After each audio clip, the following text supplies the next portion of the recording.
Hello, everyone. As promised, the singer. And we are on chapter 8 today. It is always much more difficult to sing when the audience has turned its back.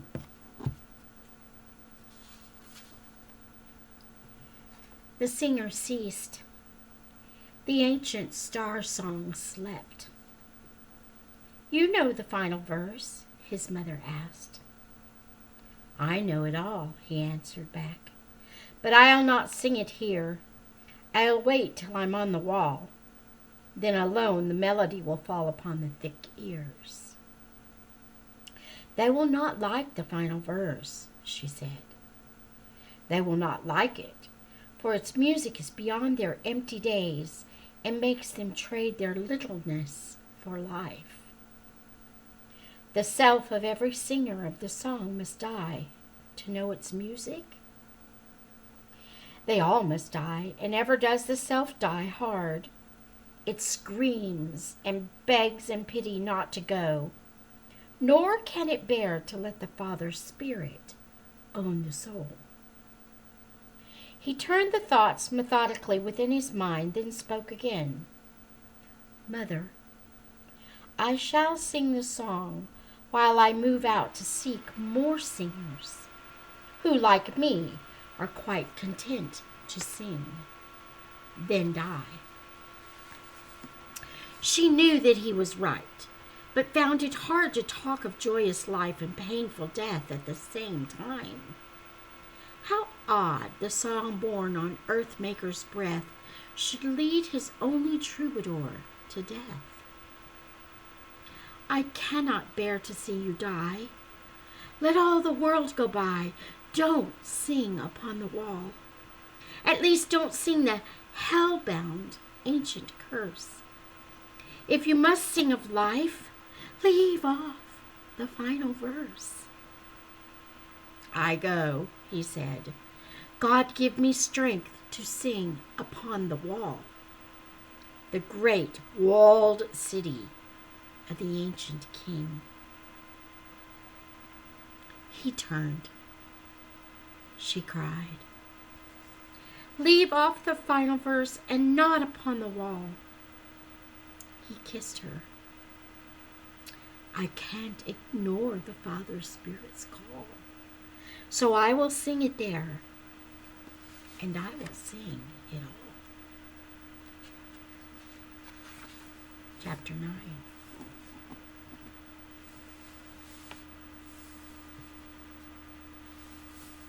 A healthy child is somehow very much like God. A hurting child, his son.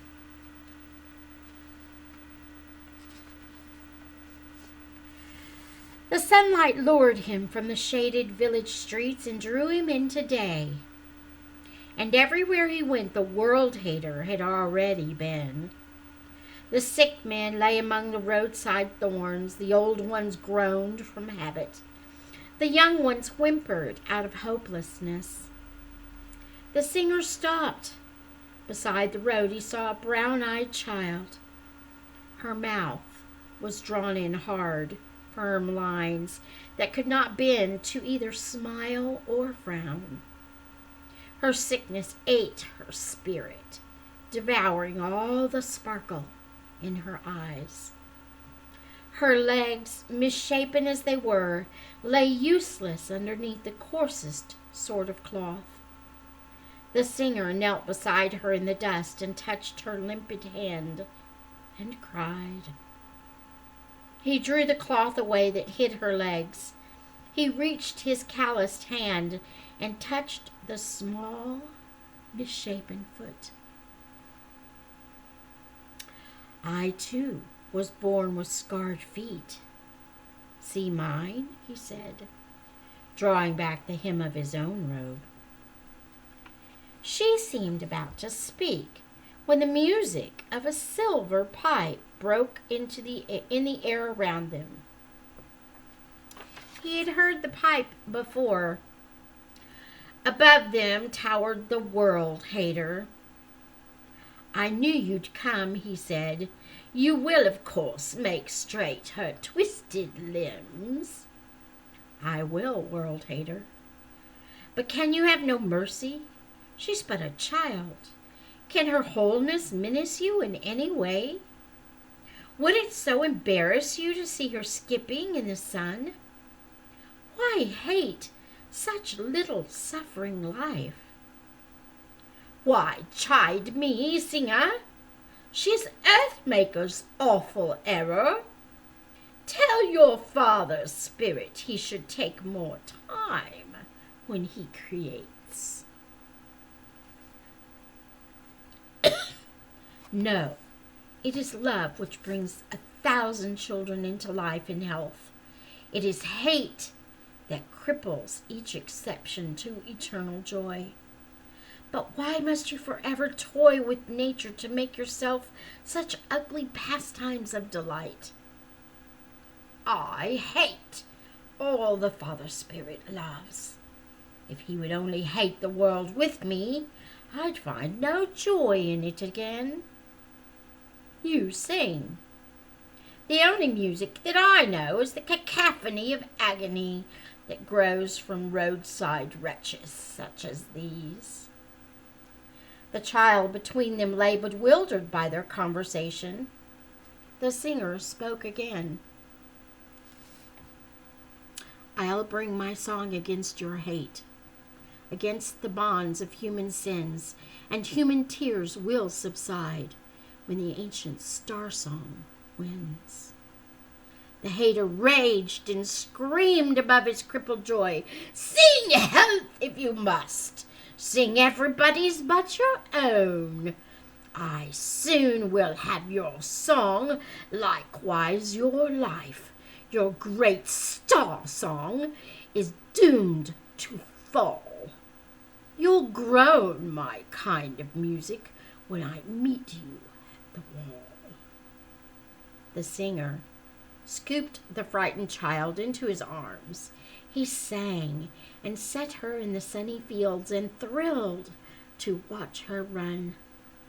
The world was hers in a way she'd never known. The butterfly-filled meadows danced her eyes alive and drew her scurrying away. And others came. Untouchables with bandages heard the healing song and came to health. The crippled and the blind, sick of soul, sick of heart, sick of hate, sick of mind. Everywhere the music went, full health came. And all the way men everywhere were whispering that the long-awaited troubadour had come. It is he, they said, at last he's come. Praise the Father Spirit, he has come.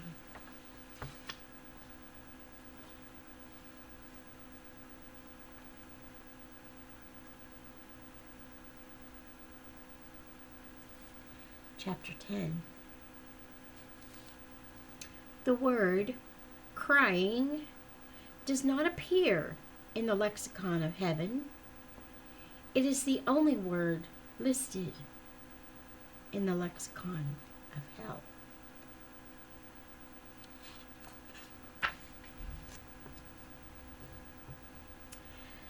The singer woke at midnight in the stupor of half-consciousness, neither quite aware nor yet asleep. He was alone. The air was full of moans. With groans of grief and pity, the night was crying. He had never heard the darkness cry before. "Where are you, world-hater?" he shouted. "Standing in the doorway of the worlds, reveling in my melodies of ugliness and death." The singer listened. The morbid air depressed him, and he could not help but weep himself. He ached from the despair. How long have they cried beyond the doorway of the worlds? He asked. The world hater seemed to summon up the volume of their moaning, and then he shouted, "They've moaned 1,000,000 years. It never stops. They hurt with pain that burns and eats the conscience, illuminating every failure. They can never be free. Crying is the only thing they know." Poor souls! Had they nothing to look back upon with joy? The singer asked. No, nor anything to look forward to with hope? Could they never give up suffering for one small moment every 1,000 years or so? No, never.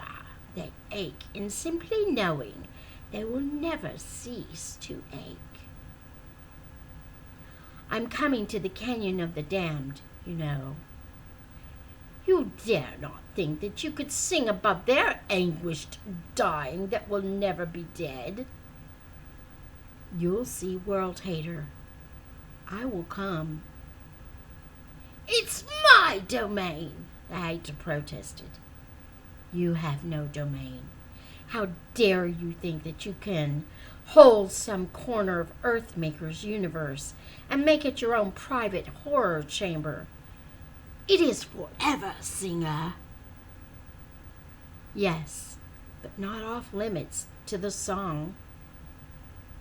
I'll smash the gates that hold the damned, and every chain will fall away.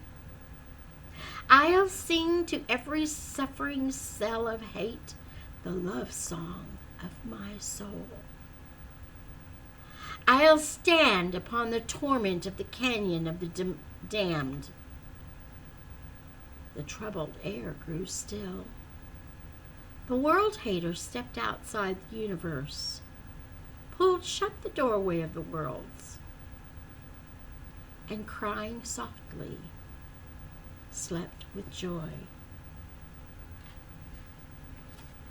Chapter 11. Oftentimes, love is so poorly packaged that when we have sold everything to buy it, we cry, in finding all our substance gone and nothing in the tinsel and the ribbon. Hate dresses well to please a buyer.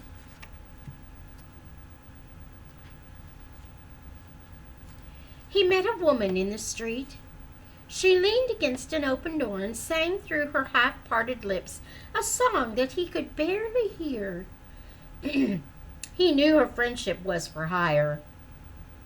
She was, without a doubt, a study in desire. Her hair fell free around her shoulders, and intrigue played upon her lips. "Are you betrothed?" she asked. "No, only loved," he answered. "And do you pay for love?" "No, but I owe it everything." "You are alone? Could I sell you but an hour of friendship?" Deaf to her surface proposition, he said, "Tell me of the song that you were singing as I came upon you. Where did you learn it?" His question troubled her. At length she said, "The first night that I ever sold myself, I learned it from a tall, impressive man." "And did he play a silver pipe?" the singer asked. She seemed surprised. "Do you know the man who bought me first?" "Yes. Not long ago, in fact, he did his best to teach that song to me." "I cannot understand. I sell friendship, and you your melody. Why would he teach us both the same song?" The singer pitied her. He knew the world hater had a way of making every victim feel as though he were the only person who could sing his song. He has only one song. He therefore teaches it to everyone. it is a song of hate. No, it is a love song. The first night that he held me close, he sang it tenderly, and so in every way he owned me while he sang to me of love. And have you seen him since? No, not him, but a never-ending queue of men with his desires. So, it was no song of love. Tell me, did he also say someday in the merchandising of your soul you would find someone who would not simply leave his fee upon the stand, but rather take you home to care for you and cherish you? Again, she seemed surprised. Those indeed were his very words. How can you know them? And have you found the one that he has promised? Not yet. And how long have you peddled friendship? Some 20 years are gone since first I learned the song that you inquired about. The singer felt a burst of pity. We sometimes give ourselves to hate, in masquerade, and only think it love. And all our lives we sing the song we thought was right. The canyon of the damned is filled with singers who thought they knew a love song. Listen while I sing for you a song of love. He began, the melody so vital to the dying men around him. In the beginning was the song of love. She listened and knew for the first time she was hearing all of love there was. Her eyes swam when he was finished. She sobbed in shame. Forgive me, Father Spirit, for I am sinful and undone, for singing weary years of all the wrong words. The singer touched her shoulder and told her of the joy that lay ahead if she could learn the music he had sung.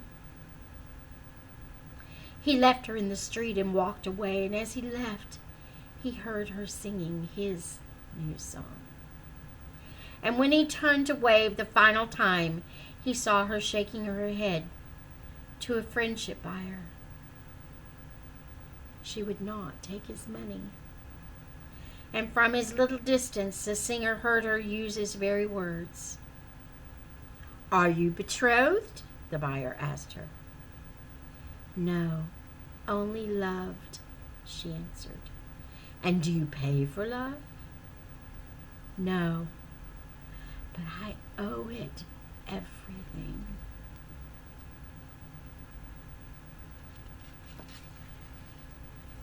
Chapter 12.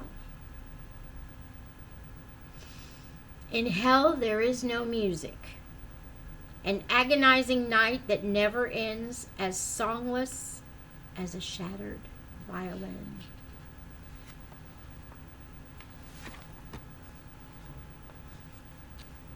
Sing the Hillside Song, they cried. There were so many of them. He wasn't even sure he could be heard above the din of all their voices. He walked among them and looked them over. In his mind, he knew that the Father Spirit wanted each of them to learn his song. Someone in the sprawling crowd stood and handed him a lyre. Sing for us, please, singer, the Hillside Song. Yes, yes, they called, the Hillside Song. He looked down at the lyre and held it close. He turned each thumb set till the string knew how to sound. Then he began.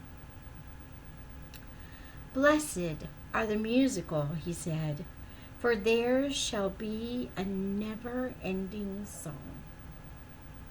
Blessed are those who know the difference between their loving and their lusting, for they shall be pure in heart and understand the reason.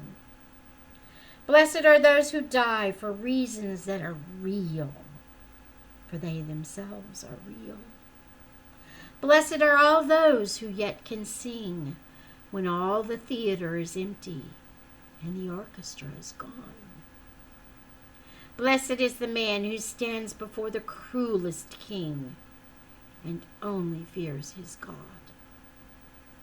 Blessed is the mighty king who sits beside the weakest man and thinks of all their similarities. Earthmaker is love. He has sent his only troubadour to close the canyon of the damned. Then they broke his song and cried out with one voice, "Tell us, singer, have you any hope for us? Can we be saved?" You may, if you will sing Earthmaker's song. Is there another way to cheat the canyon of the damned? None but the song. Chapter 13.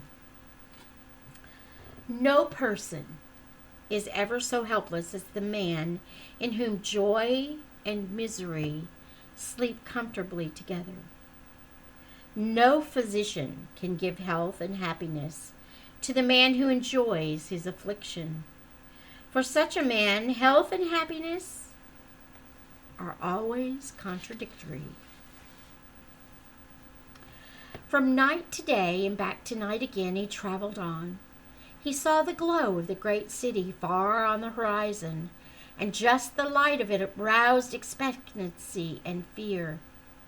By twilight he was weary, and he turned aside to sleep beside a moonlit stream. The water fell in froth and white cascades into the wooden lattice of a creaking wheel. The miller, who was still at work, seemed most determined to finish out his toil by starlight. It was only by the merest chance he found the singer sleeping by the stream just above the giant wheel. For a moment he saw the singer only as a vagrant and was inclined to drive him from the premises. But then he changed his mind and invited him to share the evening meal. As they went into the grain room, the singer looked upon the great machine which turned the giant stones, which milled the grist. The singer was about to ask him where he found the mason to quarry such impressive stones, when suddenly he discovered that one of the miller's hands was badly scarred and crippled. "Can you run so great a stone but with a single hand?" the singer asked. "I manage, though it always was much easier with two." "Did you lose your hand in this machinery?" "I was in much too great a hurry 3 harvest times ago. I was trying to sweep the grist away when I dropped my broom upon the floor stone. When I reached to pick it up, the great stone caught my arm and hand, and when they rolled the grinder back, this was all I had left," he said. "I will," observed the singer, "make it useful once again if you will just desire it whole, and believe it can be." "It cannot be so easy, singer. Would you wave your magic wand above such suffering and have it all be done with? I sometimes wake at midnight with a searing flame of fire and throbbing agony alive through all this twisted dying limb. You have both hands and cannot understand this sort of pain." "I have no pain like yours, but I have a healing melody. Earthmaker gave the song to me for healing hands like yours. Already it has helped a little girl to be made whole. Was her hand as badly mangled as my own?" "It was her legs, but yes, they were."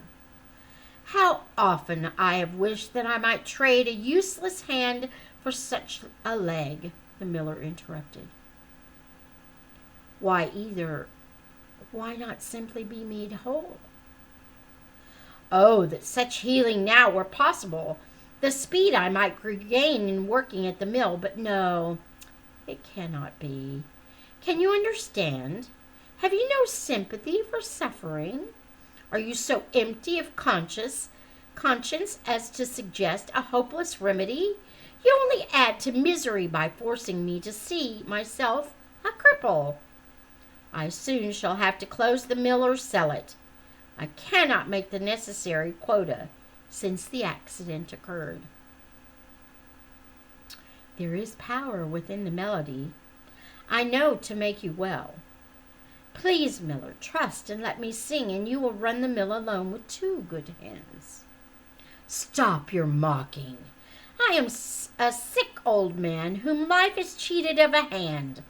The nightly pain has already now begun. The season of my hope is gone.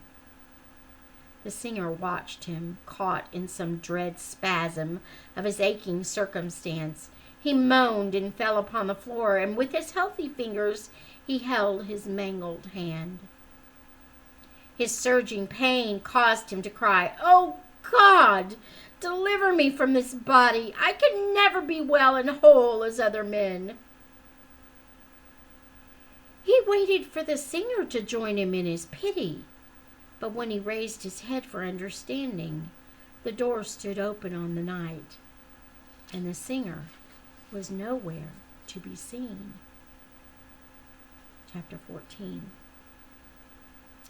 To God, obscenity is not uncovered flesh. It is exposed intention. Nakedness is just a state of heart. Was Adam any more unclothed when he discovered his shame? Yes. The wall of the great city reached upward till it defied all measurement of mind. Outside the fortress, stretching up the slopes, a grove of trees bearded the great stone wall that had slept for centuries above the seasons of new leaf and naked frost. Towers and minarets glinted in the sun-washed sky and caused the singer apprehension as he leaned against a tree. He watched the human commerce flowing through the rough-hewn gates. Never had he seen so many people hungry for a living song. They jostled shapelessly, a mass of urban sameness. Each hurried after urgent, unattended business, yet none had any reason for the press. The singer sighed. Sometimes a child will follow in the maddening throng. Already it appeared the youngster tried to learn the routine. Manufactured steps of older men he mimicked in the way. Reluctant to adopt the business cadence of the empty throng, the singer turned and sought a quiet place beneath the wall. He walked into the trees. "Hello, singer," said the voice he knew too well. "Welcome to the quiet of the grove. Does the senseless, empty crowd offend you?" The singer's only offense came in knowing that the world-hater always seemed to know what he was thinking. "How did you manage to make them cherish all this nothingness?" he asked the world-hater. "I simply make them feel embarrassed to admit that they are incomplete. A man would rather close his eyes than see himself as your father spirit does. I teach them to exalt their emptiness and thus preserve the dignity of man. They need the dignity of God. You tell them that I sell a cheaper product." They were deeper in the woods. They stopped at a shaded spot beneath the fortress wall. A heavy set of chains hung from a great foundation stone that held the towering wall. Manacles hung bolted on the wrists of burly, naked men. He slept, or seemed to. Before him on the ground lay a heavy stoneware basin, nearly filled with water, and the dried remains of bread half eaten. "Is he mad?" the singer asked. "Senselessly," the hater answered. "Who brings him bread and water?" "I do." "Why?" "To see him dance in madness without a tiny hope. Imagine my delight when he raves and screams and chains. Would you like for me to wake this animal? He is a man. Earthmaker made him so. What is his name? The Crowd. Why such a name? Because within this sleeping hulk there are 1,000 hating spirits from the canyon of the damned. They leap at him with sounds no ears but his can hear. They dive at him with screaming lights no other eyes can see. And in his torment he will hold his shaggy head and whimper. Then he rises and strains in fury against the chains to tear them from the wall. Stand back and see. The hater took the silver pipe out of its sheath. The tune began. A choppy, weird progression of half tones. The sleeping giant stirred and placed his massive hands upon his temples. In fever hot, the hater played, and just as rapidly the madman stumbled to his feet. The singer never had beheld so great a man as he. Some unseen, unheard agony rippled through his bleeding soul. He growled, then screamed, and tried to tear the chains that held him to the wall. "Stop, hater!" cried the singer. But the hater played more loudly than before. At that precise and ugly moment, the pinion on the left gave way. The chain fell loose. Then, with his one free hand, the monster tore the other chain away. In but a second he stood unchained before them. The hater took his pipe and fled into the trees. The singer then began to sing and continued on until the madman stood directly in his path. With love that knew no fear, the singer caught his torment, wrapped it all in song, and gave it back to him as peace. And soon the two men held each other. In their long embrace of soul, the spirits cried and left. They stood at last alone. "What year is it?" the giant asked with some perplexity. "It is the year of the troubadour," the singer said. "How long have you hung upon the wall and writhed in madness?" "I cannot tell the years." "Will you come with me into the ancient city?" "Yes," said the madman, and then remembering, he added, "I cannot, for I am naked." "Not if you love me." "He whom Earthmaker loves," replied the troubadour, "is hidden from his shame forevermore."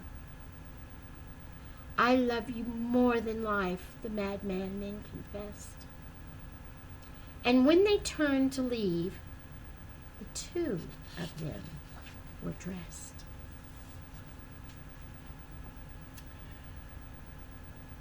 Chapter 15. Humanity is fickle.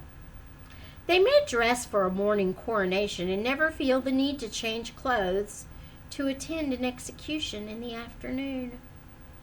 So triumphal Sundays and Good Fridays always fit comfortably into the same April week.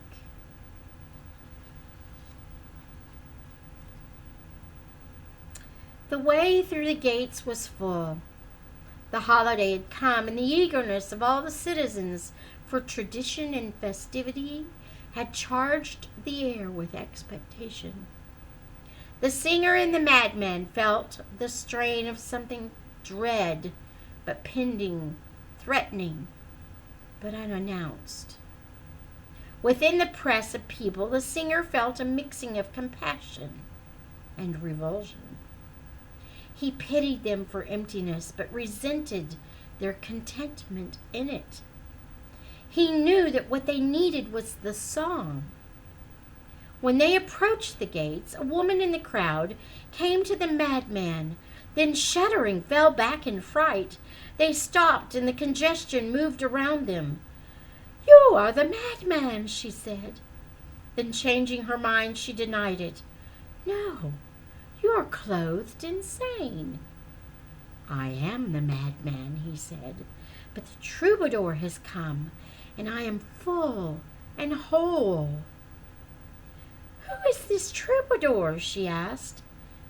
"He is the son of Earthmaker." A crowd was gathering around their conversation. "Listen to me," called the madman to the crowd. "I hung upon the wall until this very hour. When the moon was full, I roamed in wild, unholy grottos of my mind. See these wrists," he said, pulling back his sleeves. The marks and scars of chafing steel were obvious to all. "The manacles of iron did this.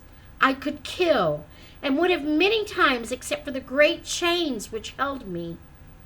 I cried within the grove and wished to die. I tore at every band and tried to set my own brutality toward freedom. But never did the chains give way until today."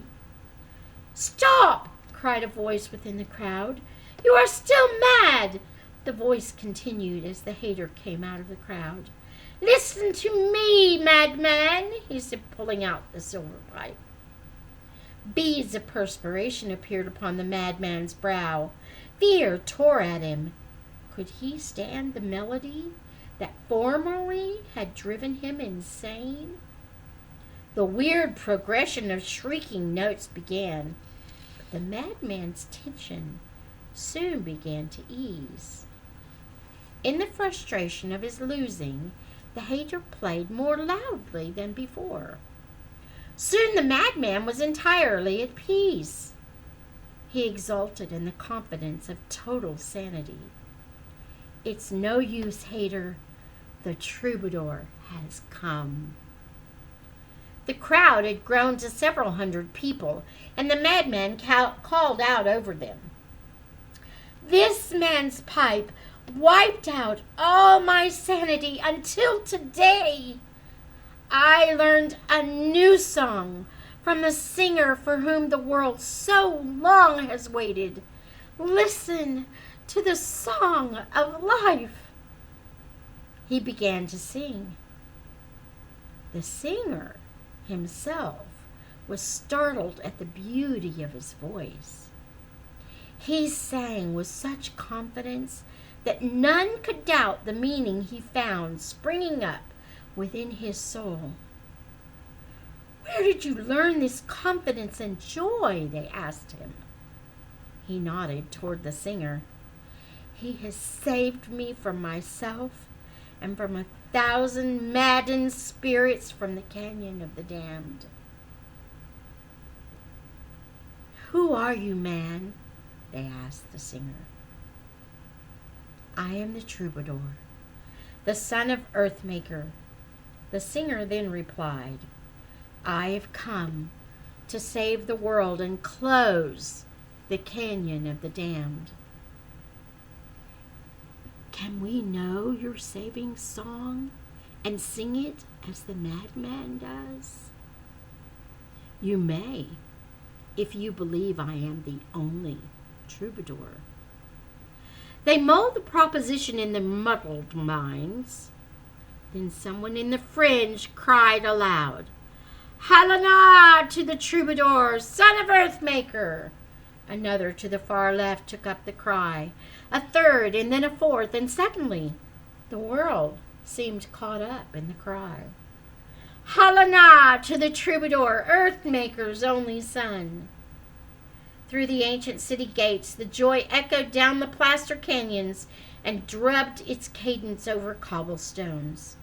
The cry became a tumult in the city. "Joy to the earth! The troubadour has come! Make ready for the song of life!" 1,000 dancers swelled the streets, and instruments of music gathered up the merriment of holiday. Every street cried out the newness of the singing age. that it came to close the joyless era that had gone before. The music swept through every city street and purged the evil and the sin before it. The hater dropped his pipe and barely could retrieve it from beneath 1,000 driving feet. The song had come, and for one swelling surge of love, there was no room for hate. Even the sentinels upon the walls raised their hands, threw their bitter, bearded faces to the sky, and cried out over all the world beneath them, "Halana to the troubadour, Earthmaker's only son."